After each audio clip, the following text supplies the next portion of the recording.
Hi friends, అందరికీ నమస్కారం. Friends, మన ఛానల్ మీరు కొత్తగా చూస్తున్న వాళ్ళైతే సబ్స్క్రైబ్ చేసుకోండి. పక్కనే ఉన్న బెల్ ఐకాన్ ఆల్‌లో పెట్టుకొని రెగ్యులర్‌గా మన ఛానల్ మీరు ఫాలో అవుతూ ఉండండి.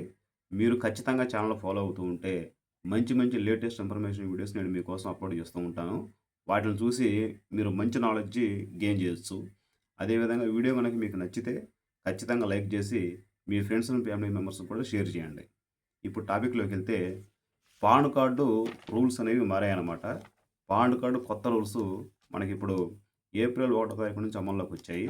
అవేంటో నేను ఇప్పుడు చెప్తాను. చక్కగా గుర్తుపెట్టుకోండి.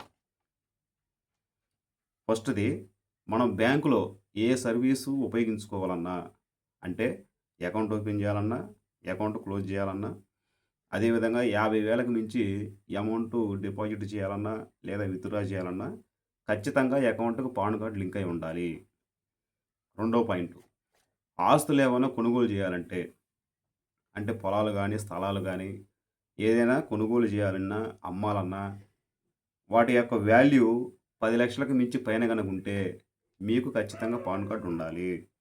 అదేవిధంగా బ్యాంకింగ్ సేవలు మీరు ఏ సేవలు ఉపయోగించుకోవాలన్నా సరే, పాన్ కార్డు ఖచ్చితంగా యాక్టివ్‌లో ఉండాలి. పాన్ కార్డ్ లింక్ అయి ఉండాలి. అదేవిధంగా పెట్టుబడులు. పెట్టుబడులంటే స్టాక్ మార్కెట్‌లో గానీ, మ్యూచువల్ ఫండ్స్‌లో గానీ, అదేవిధంగా ఇన్సూరెన్స్ కంపెనీల్లో మనం ప్రీమియం కడుతూ ఉంటాం. వాటిలో గానీ, ఇలాంటి ఏవి జరగాలన్నా సరే, మనకి పాన్ కార్డ్ లింక్ అయి ఉండాలి. పాన్ కార్డ్ ఉంటేనే ఇప్పటి నుంచి ఆ సర్వీస్‌ను మనం ఉపయోగించుకోగలం. ఓకేనా? 50,000కి మించి మ్యూచువల్ ఫండ్స్‌లో ఇన్వెస్ట్‌మెంట్ చేయాలన్నా, అదేవిధంగా బాండ్‌ల్లో పెట్టుబడి పెట్టాలన్నా, ఖచ్చితంగా పాన్ కార్డ్ లింక్ అయి ఉండాలి.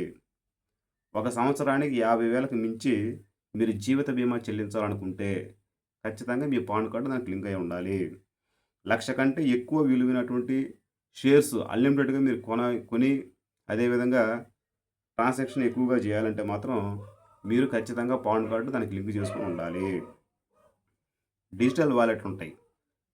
ఫర్ ఎగ్జాంపుల్ అమెజాన్ పే గానీ, ఇలాంటివి ఉంటాయి కదా! డిజిటల్ వాలెట్‌లు. ఆ డిజిటల్ వాలెట్‌ల్లో మీరు 50,000కి మించి ఎక్కువ ఖర్చు చేయాలన్నా గానీ, ఖచ్చితంగా పాన్ కార్డ్ లింక్ అయి ఉండాలి.